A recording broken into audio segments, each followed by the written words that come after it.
Les GG, tout sur les dessus de l'actu.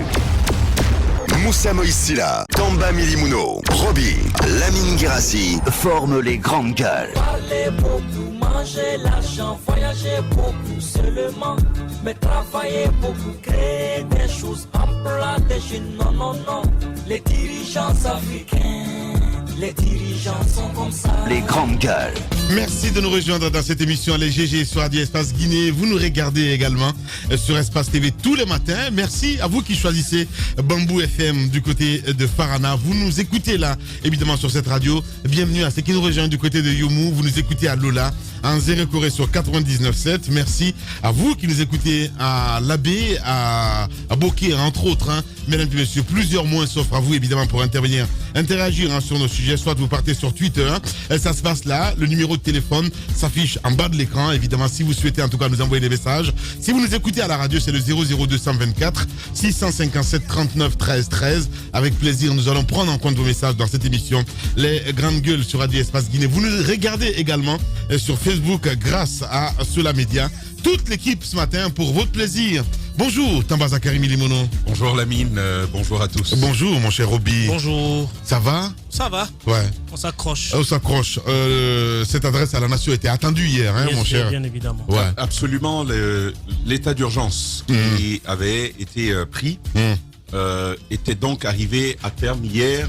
On en parlait. Ouais. Et justement, on se disait, le président de la République avait, dans la perspective de son adresse à la nation hier, parce que de toute façon, c'était connu, dans la perspective donc de son adresse à la nation, nous disions il fallait que le président de la République prenne en compte non seulement les données qui lui sont fournies ici, on parle de données crédibles qui lui sont fournies ici, d'asseoir donc son appréciation de la situation sur ces données-là, mais également de prêter attention à ce qui se passe autour de nous, de pays qui, comme nous, il y a quelques semaines, ont décidé de relâcher un peu du lest pour permettre à leur population de tenter de revenir à la normale. Pas mal de situations comme ça qui auraient pu inspirer donc le discours du président de la République. Je pense que sur la question du discours, mon regard est à deux niveaux. Premièrement, sur la forme. Moi, je déplore, on l'a dit un peu souvent, c'est tout bénef pour la presse. C'est tout bénef pour la presse. Mais il y a une telle porosité au sein des services de communication de la présidence de la République qu'on n'avait même plus besoin d'attendre le discours. De voir le président s'adresser à nous. Le contenu était déjà parce qu'on savait ce qu'il allait nous dire. Premièrement, on avait le discours en entier. Oui. Ça circulait. Pas mal de Guinéens l'avaient déjà. Sur la toile, ça se partageait comme de petits pains. Au-delà de cela, même la vidéo était déjà disponible. Avant même que le président de la République ne s'adresse aux Guinéens. C'était donc une sortie sans surprise. Et vous savez, quand il n'y a pas de surprise, il y a ce petit bout de valeur que vous perdez. L'adrénaline. À la chose. Donc, premier regard à faire. De l'autre côté, je pense que c'est peut-être tard, mais après 10 années, je pense que pas grand-chose n'a changé dans la façon dont le président de la République s'exprime. À la télé, vous avez vu ses gestes, vous avez vu comment ses mains agissent. Il n'y a aucune synchronie entre le propos tenu et le geste qui accompagne la communication du président de la République. Après, non, ça n'a rien à voir avec l'âge, mais rien du tout. Le président a toujours dit que lui, il est simple. Encore une fois, et je pense que ailleurs, le président qui a beaucoup ressemblé à ça, c'est François Hollande, qui a la main, qui indique le bas alors qu'il dit haut. Et donc, vous voyez un peu, je pense que sur la forme, je pense que le président de la République aurait dû avoir un peu plus d'accompagnement sur ces questions-là. Maintenant, sur le fond, pas mal d'annonces ont été faites par le président de la République. Ce sont des annonces d'ordre économique, d'abord. Ensuite, celles auxquelles nous attendions tous. Les annonces les plus partagées aujourd'hui, c'est celle du prolongement de l'état d'urgence, sous caution bien sûr, sous réserve d'avis de l'Assemblée nationale, même si on sait que pour une Assemblée nationale plus ou moins monocolore comme ça, il n'y a pas grande surprise à attendre de la décision qui en sortira. Donc sur 30 jours encore, si l'Assemblée nationale décide favorablement, sur 30 jours encore, il faudra observer certaines conditions d'état d'urgence. Désormais, c'est au lieu de 22h à 5h du matin, il y a eu un léger relâchement. C'est celui de partir de 23h jusqu'à 4h du matin. Ça, le président de la République l'a dit. Il y a beaucoup d'autres annonces, par exemple la reprise des cours pour le primaire et le secondaire et l'universitaire. Pour le primaire et le secondaire, pour les classes d'examen, c'est à partir du 29 juin, ça a été annoncé. La reprise du culte pour les préfectures où il n'y a pas eu de cas. Ça, cette précision, elle est très important. Reprendre les cultes pour les préfectures, là où il n'y a pas eu de cas du tout, c'est à partir du 22 juin. Ça, également, c'est une annonce que le président, exactement, bien sûr, pour observer comment ça va avancer, c'est une décision que le président de la République a annoncée. Maintenant, sur les questions économiques, on s'attendait à ce fonds de garantie qui a été annoncé par le plan de riposte élaboré par la primature guinéenne, bien sûr, de connivence avec les ministères économiques. Il y a ces annonces, par exemple, la création d'un fonds de garantie. Le président de la République, et ça c'est une annonce qu'il nous a faite hier, des accords ont déjà été signés par rapport à ce fonds de garantie-là. Je sais que sur les efforts bancaires, Afriland First Bank, par exemple, est mobilisé dans par exemple, pour l'accompagnement des agriculteurs. Ça, c'est une annonce, et je pense que c'est une très bonne chose, quitte à voir comment est-ce que tout ceci va être mis en œuvre. Au-delà de ça, une deuxième annonce économique importante, c'est celle d'annoncer des subventions et aides publiques pour les entreprises et personnes vulnérables. Ça, c'est également une des annonces de cette adresse à la nation hier. Il y a néanmoins une série de questions que ceci soulève. Au-delà des annonces, il y a toujours en Guinée la préoccupante question de l'applicabilité. On annonce qui y a droit. Et c'est là alors que vous allez voir que toute la magouille s'organise pour aller demander des fonds, par exemple, auxquels on n'avait pas initialement droit. On est champion dans cette machination. Et je pense que la responsabilité de la primature, même si elle l'a annoncé, il est important de rappeler cela. Là, sa responsabilité sera de faire en sorte que c'est seulement ceux qui y ont droit qui puissent y accéder.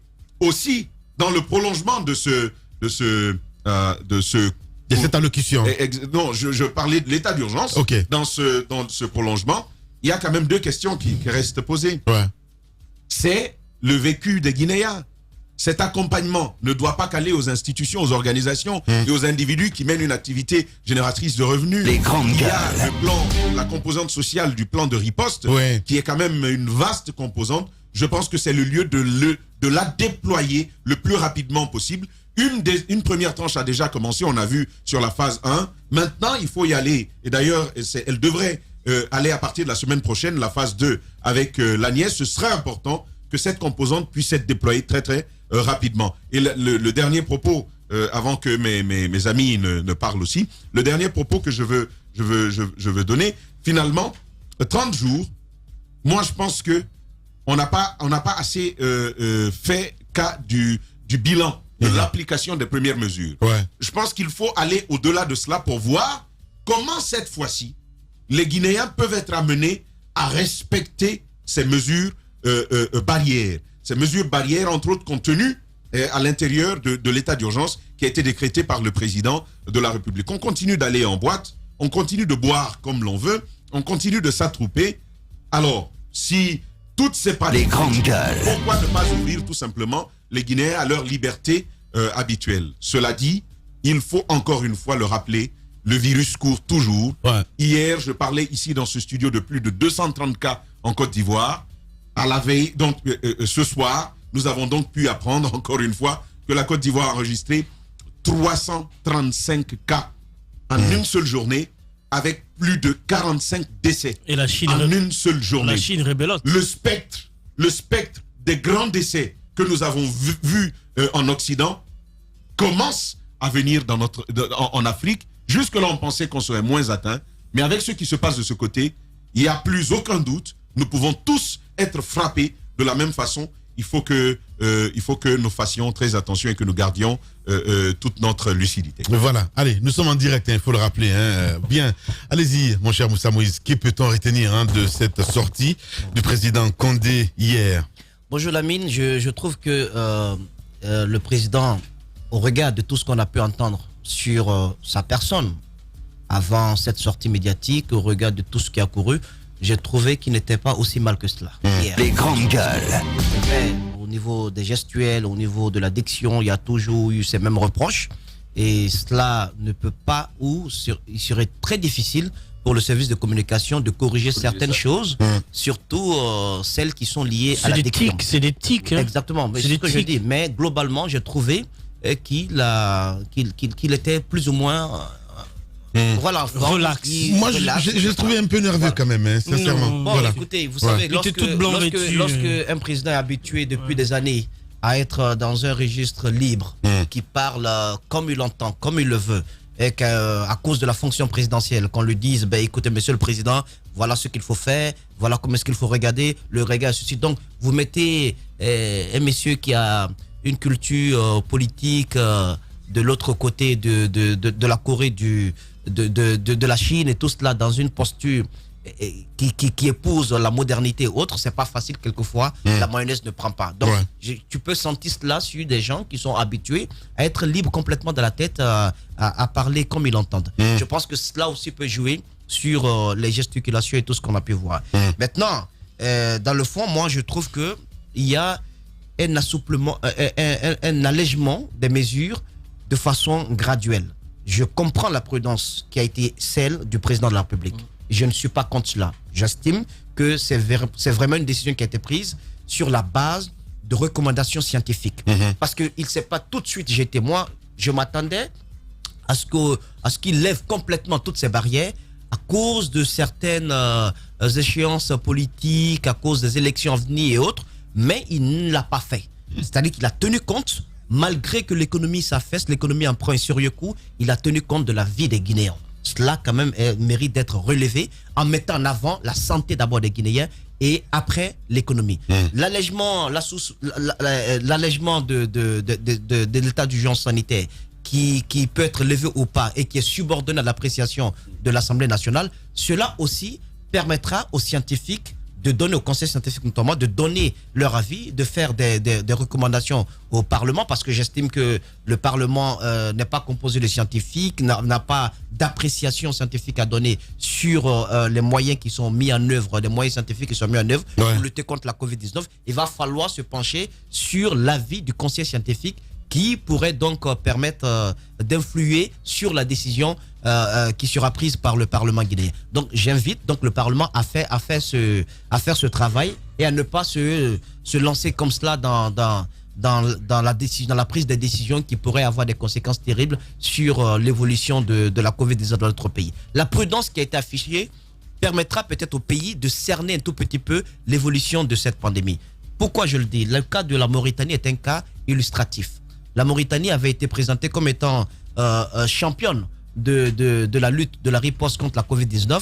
On avait annoncé à un moment donné que ce pays avait complètement donné un coup de sabot au Covid-19 et qu'il y avait 0 cas dans le pays. Mais à ce jour, il n'en est rien. À ce jour, ça a repris de plus belle et ils ont même enregistré des cas de décès. Ce qui signifie que lorsqu'il y a un relâchement total, vous pouvez vous attendre à des conséquences fâcheuses comme ce qui se passe du côté de la Mauritanie. Donc les frontières, absolument rien n'a été fait à ce niveau, donc les frontières restent toujours fermées.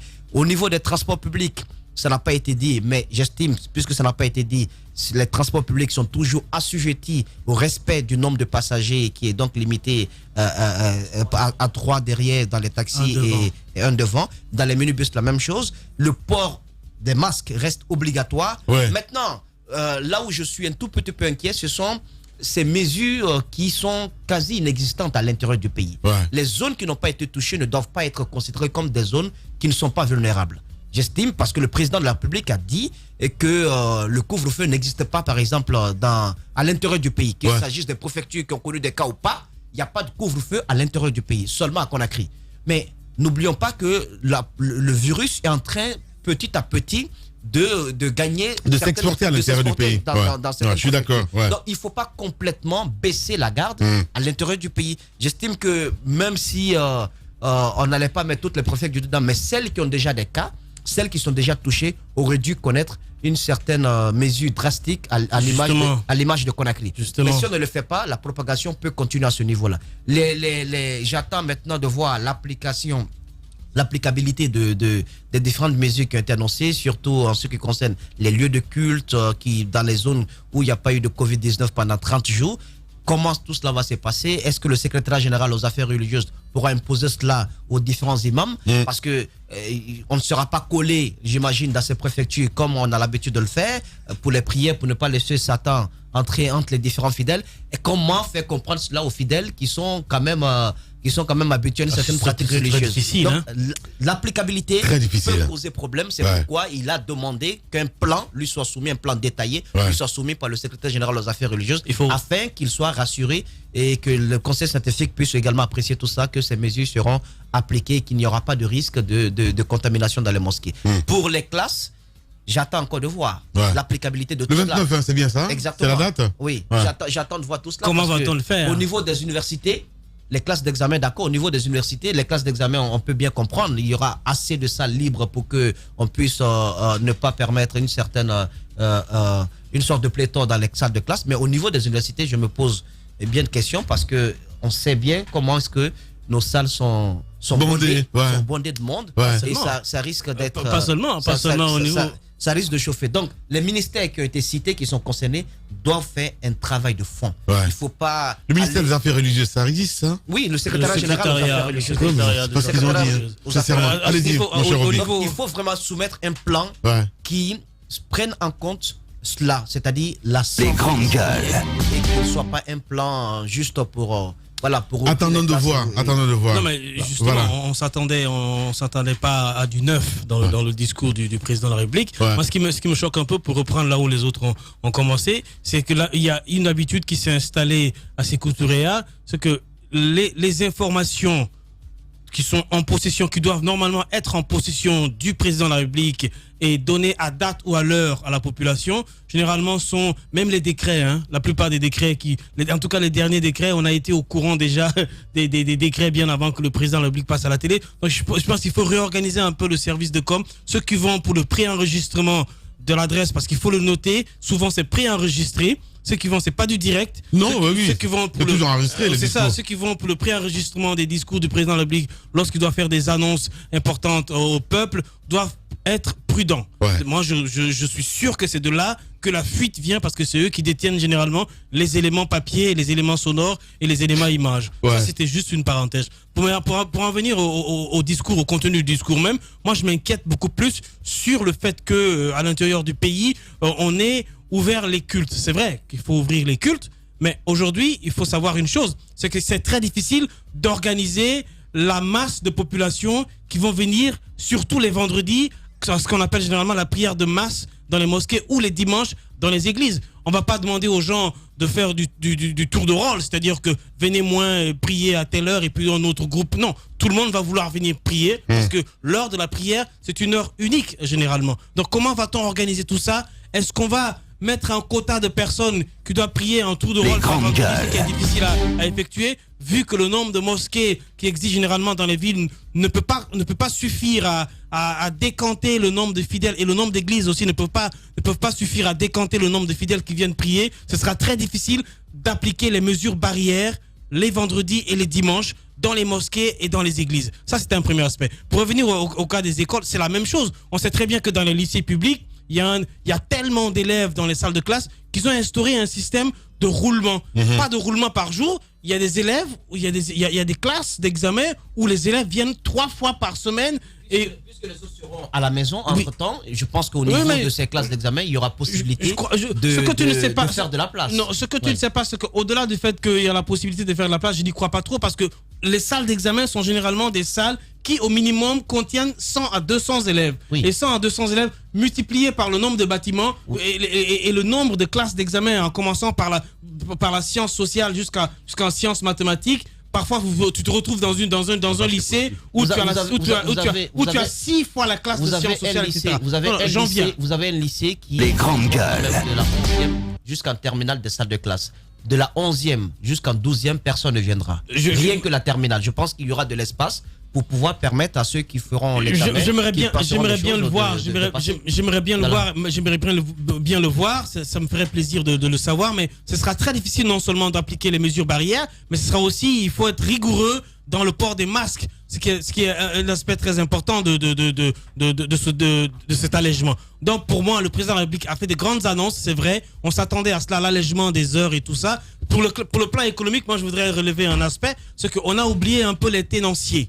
Les tenanciers sont aussi ceux qui sont les plus victimes de cet état d'urgence. Non seulement les tenanciers sont les plus victimes, mais il y a aussi les entreprises qui ont investi ou qui investissent ou qui travaillent dans le domaine des BTP, qui ont été des gens particulièrement touchés parce qu'ils étaient obligés d'envoyer leurs travailleurs en congé technique vu que le marché ne se faisait plus désirer. Donc je pense que le plan de riposte doit être large au niveau économique, ça doit toucher beaucoup plus de groupements, mais les ménages aussi ont été évidemment touchés, les écoles ont été touchées, donc il faut que le plan de riposte économique soit un plan qui tient compte de tous ces aspects-là. Pour en venir maintenant à l'intérieur du pays, je souhaiterais qu'une annonce particulière soit faite sur la rigueur dans le port des masques et la rigueur dans la distanciation, et que moi, en tout cas, je suis curieux de voir le plan que va proposer le secrétariat général des religions, parce que je trouve que c'est techniquement des religions. Il y a beaucoup de religions. Il y en a plusieurs religions. Coupons ça court, disons, des religions, parce que techniquement, c'est difficilement applicable. Allez-y. Non, sur 2 aspects rapidement. Moi, il n'y a pas que la religion musulmane, hein. Il y a les autres. Mon ami, on a bien un problème. Allez, vas-y, mon cher Tamba. Vous étiez grincheux tout à l'heure. Dès que je prends la parole, vous avez les cheveux qui poussent. C'est ça. Allez-y. Non, mais moi, j'ai souligné ça tout de suite parce que même évidemment dans le discours c'est écrit ministère des Affaires religieuses. Je n'ai pas trop compris. Oui, c'est ce qui est. Normalement, c'est ça. Voilà. Je ne vais pas comprendre comment on peut faire des gaffes comme ça. Alors moi, ce que j'en dis, déjà, il faut, personnellement, moi j'ai loué le refus du mimétisme ambiant autour de nous. Je pense que la plupart se seraient attendus à comment on appelle ça, une suppression totale de cet état d'urgence.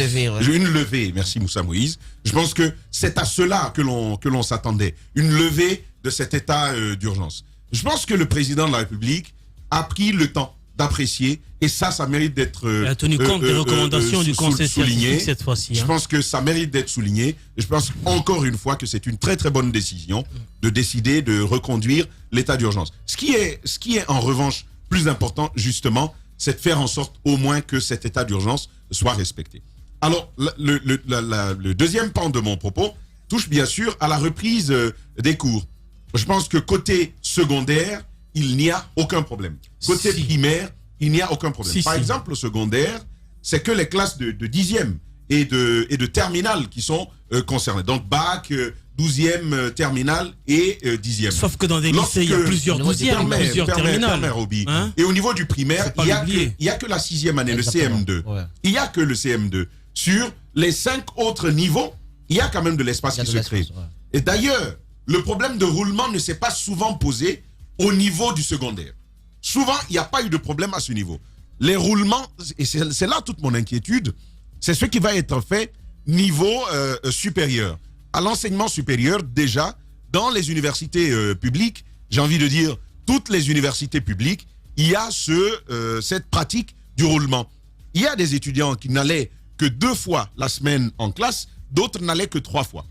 Maintenant que l'on demande à tous ces étudiants de reprendre, avec les exigences de distanciation qui existent, il ne faut pas être étonné de voir qu'il y a des étudiants qui ne vont aller que peut-être 2 fois le mois à l'école pour pouvoir avoir de l'espace. Ce qui m'envoie à dire que ce serait peut-être bénéfique pour le ministère de l'Enseignement supérieur de se rapprocher du ministère de l'Éducation nationale et de l'alphabétisation pour voir dans quelle mesure, et ce n'est que très temporaire, pour voir dans quelle mesure certains étudiants peuvent être logés à l'intérieur d'établissements secondaires pour pouvoir étudier. Autrement, c'est très compliqué, notamment pour le public, parce qu'au privé, il n'y a pas de problème. Et d'ailleurs, même là-bas, il y a du souci, mais au public, c'est encore plus criard. Il faut une collaboration entre le ministère de l'Enseignement technique et le MENA pour voir comment, au niveau supérieur, on peut mieux loger les étudiants. Je pense que ça peut mieux aller. Ouais. Et il faut une force de l'État dans les préfectures où, quand on vous voit avec le masque, on vous impose de payer une amende. Ça existe aussi en Guinée. Où on interdit aux gens de mettre le masque. Quand on vous voit avec ça, on s'en prend à vous. Ça existe en Guinée. J'en parlais il y a encore quelques semaines. La pratique continue. Il faudrait que l'on libère chacun là-dessus. Et la règle doit être le port du masque. Le président de la République, qui a d'ailleurs annoncé un peu plus d'1 million de nouveaux masques à déployer pour les Guinéens. Allez-y, mon cher Moussa. 800 000 masques annoncés préalablement, suivi d'1,2 million masques. Ça fait 2 millions de masques. Et ce qu'il faut redire à ce niveau, c'est la qualité de ces masques. J'en ai vu quelques-uns. J'avoue que ça fait un tout petit peu flipper. Ça fait flipper parce que il faut quand même y mettre. C'est pas parce que c'est une initiative présidentielle que ceux-là qui sont les donateurs vont offrir n'importe quoi. Lorsque vous faites don de quelque chose à l'État, quand même prenez en compte le côté qualité, et c'est très important parce que le masque que l'on met, ça a une conséquence directe sur la santé de celui qui le porte. Il va falloir donc revoir la qualité de ces masques-là. Ensuite, au niveau des transports, il y a un problème. Il faudrait que l'État comprenne que les transports publics sont organisés. Ouais. Il y a des syndicats qui existent dans toutes les régions, dans presque toutes les préfectures. Limiter de la sorte ou empêcher complètement de façon officielle que la circulation se fasse, ça ne met pas fin au trafic. Le trafic continue. Vous partez dans les différentes gares routières, vous verrez que des véhicules sont chargés et les passagers continuent de se rendre à l'intérieur du pays de venir. Puisque la mesure d'interdiction n'est pas du tout appliquée, je pense pour ne pas que ceux qui sont respectueux des mesures édictées par l'État souffrent, par rapport à ceux qui désobéissent à ces mesures, je trouve qu'il appartiendra à l'État de lever un tout petit peu ces mesures par rapport au trafic routier, par rapport à la circulation des passagers et des marchandises. En soumettant tout cela, bien entendu, à des tests qui peuvent être effectués au niveau de ces différentes gares routières. Puisqu'aujourd'hui, nous avons la capacité de faire 500, 600 tests de dépistage par jour, je pense qu'il est possible d'arranger tout cela avec le concours des syndicats afin de permettre que les citoyens qui sont dans le commerce des marchandises et autres puissent... Non, c'est pas dangereux. Les zones non touchées deviennent des zones à risque. C'est déjà, pour vous rendre à l'intérieur du pays, vous êtes soumis à une obligation. Ouais, mais vous devez quand même... Vous devez délivrer le transport du Covid à l'intérieur. Non, mais ça continue le transport. Oui, ça mais continue. La masse... Les gens continuent d'y aller. La masse... Il vaut mieux réglementer que d'interdire alors que l'interdiction n'existe que de nom. Je pense, à mon avis, qu'il va falloir faire cela parce que de l'autre côté, vous mettez complètement à l'eau les efforts fournis par toutes ces personnes. Maintenant, dans le discours du chef de l'État, il n'a pas été fait mention de ces Guinéens qui sont encore une fois bloqués dans l'international, la sous-région, à Dakar. Ouais. On parle du cas marocain également et du côté de choses, comment on appelle, du côté de l'Europe. Certains aussi veulent rentrer. On a annoncé des vols qui peuvent permettre à ces Guinéens de regagner leur pays. J'espère que des mesures seront prises dans ce sens pour faciliter. Quand on a interdit, les Guinéens ont trouvé quand même les moyens de contourner les interdictions. C'est pas quand on va leur dire non, c'est un peu ouvert, ce sera comme ouvrir complètement le poulailler. Non mais Moussa, il faut faire attention. Soumis à des tests de dépistage. Mais comment ça va se faire? Les grandes gueules. Tout ça. Déjà, on n'a pas pu l'appliquer lorsqu'on a interdit. Les gens partent. Oui, justement. Donc, et si vous ouvrez, tout le monde partira. C'est ça le problème. Non mais il faut sauver les préfectures. Il faut sauver les préfectures qui n'ont pas connu de cas de Covid. Moi, j'ai pas envie que Conakry aille pourrir la vie à ceux qui sont à l'intérieur. Pour en venir, oui, mais qui vous a dit que c'est totalement ouvert comme ça? On passe pas comme ça. J'y crois pas. Non, c'est totalement ouvert. Il y a des négociations. Je sais, il y a de la corruption pour passer tout ça. Il y a de la corruption pour avoir le test le fameux document qui vous permet d'aller à l'intérieur du pays. Il y a de la corruption dans tout ça, je suis d'accord. Beaucoup de gens l'obtiennent par moyen de paiement. Ouais. Mais déjà, ce qu'il faut dire que la mesure est stricte, elle est là, les Guinéens trouvent les moyens de contourner. Alors, c'est pas quand on va dire que c'est libre que les gens vont s'asseoir, dire non, mais respectons quand même, non. Ouais. Ce que je voudrais dire pour le cas des écoles, ce que vous oubliez, c'est qu'il y a des lycées où vous avez que la terminale sciences sociales, 4 classes de terminale. Vous avez terminale sciences sociales 1, 2, 3, 4.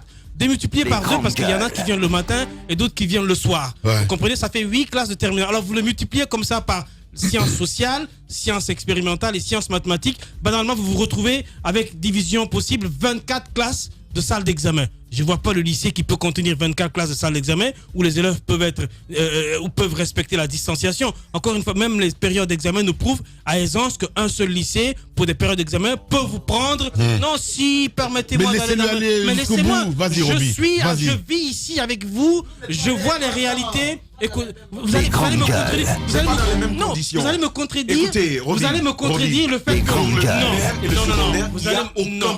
non, si. Il n'y a aucun problème pour le primaire et le secondaire. On y reviendra. On y reviendra. Moi, j'ai toujours dit. Le problème se posera au niveau du supérieur. J'ai toujours dit. Voici j'ai la toujours réalité. annoncé ici et vos moustaches ont poussé. Allez, et quelques années mais tu après, vas arrêter on s'est ça, rendu s'il te compte, plaît. qu'il faut revenir sur ce sujet. Moi, il y a un truc On y reviendra. Ok, il y a un truc que je comprends pas. La régie, si vous le voulez bien, montrez-moi l'image du président Condé. Si vous les écoutez, si vous les regardez à la télé, vous allez voir de quoi je parle. Maintenant, vous allez me faire voir, évidemment, cette adresse à la nation.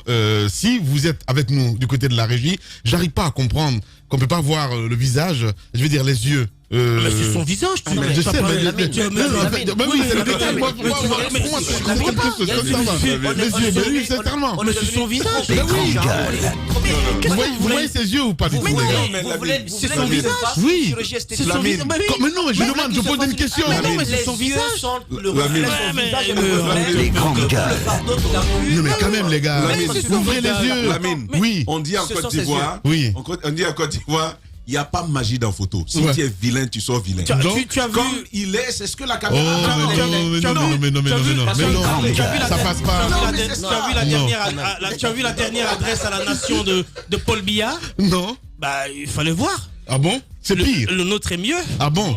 Allez-y, Moussa. En 30 secondes, s'il vous plaît. Je sais qu'au pays de Ouais. Yakan, Mais c'est pas normal. Non, mais c'est comme ça, il est. Comment ça, c'est comme ça, il est? C'est bizarre. Il peut pas être plus beau que ce qu'il est hier. Je sais que. Ouais. Montrez-moi cette image, s'il vous plaît, à la régie. À la régie. Ouais. Les cures de jouvence, vous en avez au niveau du pays Yakanké, la mine?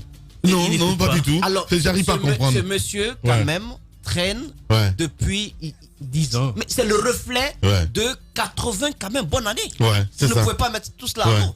Donc le corps doit pouvoir montrer ce qu'il reflète. Non, mais c'est incroyable. Je le trouve avec beau. Il est tout beau. Ouais, il est beau. Il est beau. On va le dire comme ça. Ouais, c'est ça. C'est ça. Allez, continuez les GG. Infomédia vous dit merci.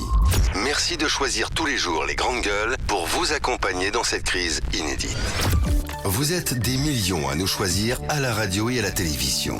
Tous les jours, le record d'audience grâce à vous. Malgré le contexte exceptionnel, le débat continue sur Adafomédia, Radio Espace, Espace TV, Calac Radio, Suite FM, Calac TV, Espace Région.